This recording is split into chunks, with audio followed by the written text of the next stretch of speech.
এভাবে আমি গোটা গোটা করে কেটে নেব। দেখো বন্ধুরা, তেল ছাড়া আমি ইঁচড়টাকে কেটে নিলাম।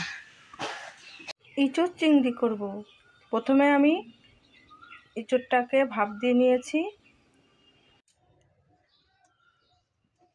তেলটা আমার গরম হয়ে গেছে। চিংড়ি মাছগুলো আমি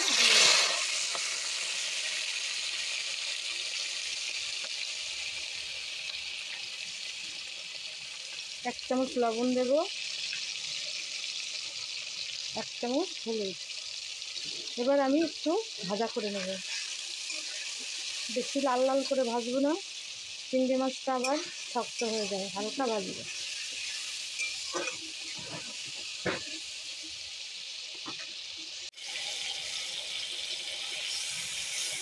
মাছটা আমার ভাজা হয়ে গেছে। এবার আমি তুলে নেব।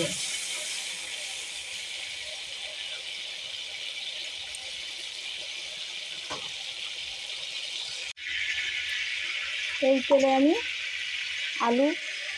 আলু কটা ভেজে নেব।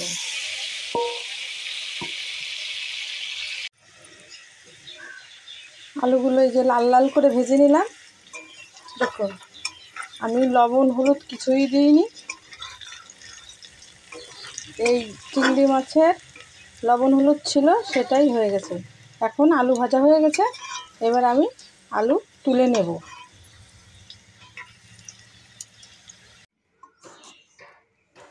এই তেলে আমি ইঁচড়টাকে ভেজে নেব।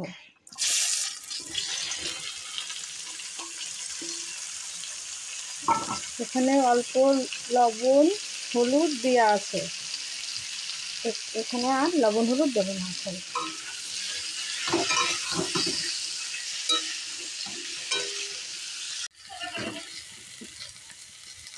এঁচড়টা ভাজা হয়ে গেছে। এবার আমি নামিয়ে নেব।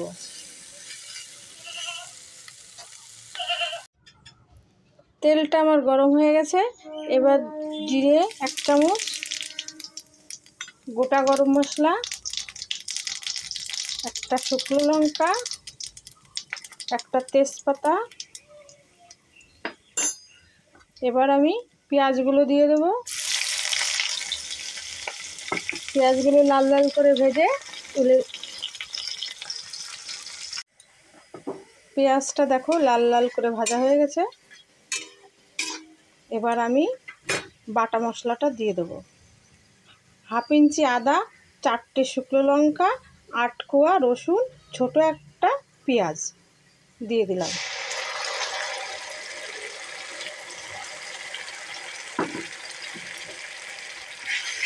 মশলাটা একটু ভাজা ভাজা করে আমি জিরের গুঁড়ো,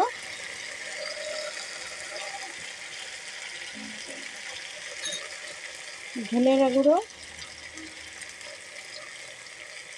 একটুখানি হলুদ, 1 চামচ হলুদ,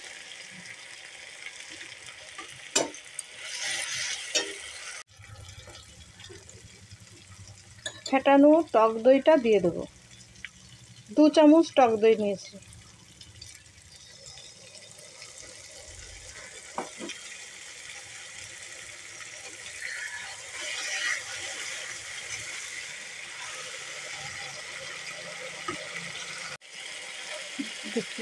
মশলাটা কষা হয়ে গেছে, তেল ছেড়ে দিয়েছি। এবার আমি ভেজে রাখা আলু আর এঁচড় দিয়ে দেবো।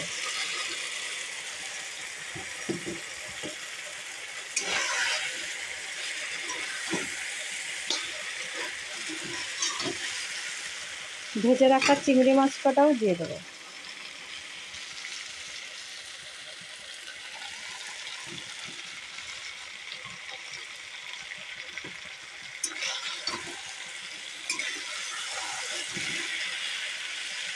এভাবে ভাজা হয়ে গেছে। এবার আমি জল দিয়ে দেবো। অল্প জল দেবো, যেহেতু সেদ্ধ করে ভেজে নিয়েছি, সিদ্ধ হয়ে গেছে। এবার স্বাদ মতো লবণ,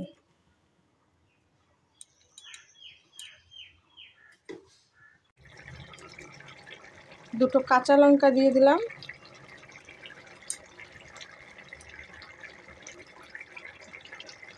আমি আগে একটু হলুদ দিয়ে দিয়েছি হাফ চামচ।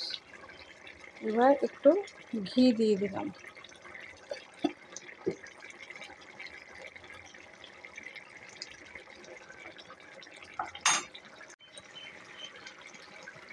ঘি দিয়েছি।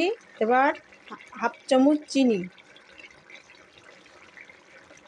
যে যেমন চিনি খাবে তেমন দেবে স্বাদ মতো। এবার আমি 1 চামচ গরম মশলা দিয়ে দিচ্ছি। আমার রান্নাটা হয়ে গেছে, এবার আমি নামিয়ে নেব। একটু ঝোল ঝোল রাখলাম, নামিয়ে নিয়েছি। দেখুন কত সুন্দর কালার হয়েছে।